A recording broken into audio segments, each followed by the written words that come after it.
Hello, আসসালামু আলাইকুম। আমি তোরা খান চলে এলাম রান্নাবান্না নিয়ে। সেহরির সময় কিছুই খেতে ভালো লাগে না।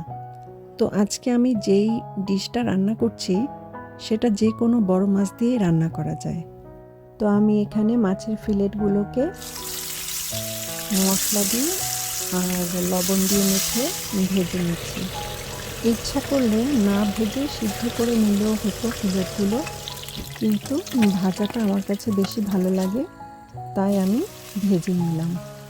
এখন হচ্ছে মশলা কষানোর পালা।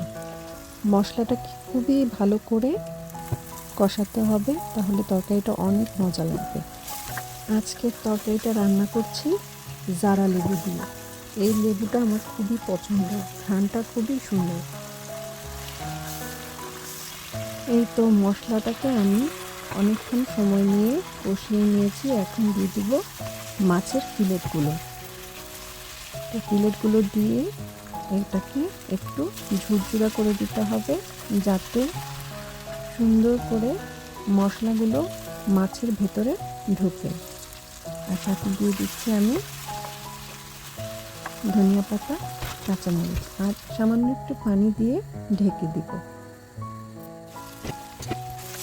কিছুক্ষণ ঢেকে রান্না করার পরে ঢাকনাটা খুলে ভালো করে নেড়ে চেড়ে দিয়ে দিব লেবুর সবুজ অংশটা।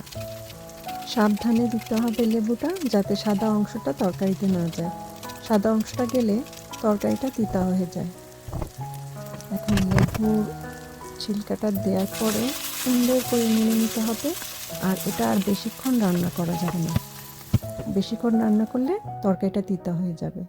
যাই হোক, আমার রান্না শেষ, এখন একটু সার্ভ করে নিচ্ছি। তো আজকের মতো এখানেই বিদায় নিচ্ছি। সবাই ভালো থাকবেন, সুস্থ থাকবেন, হাসি খুশি থাকবেন। ধন্যবাদ।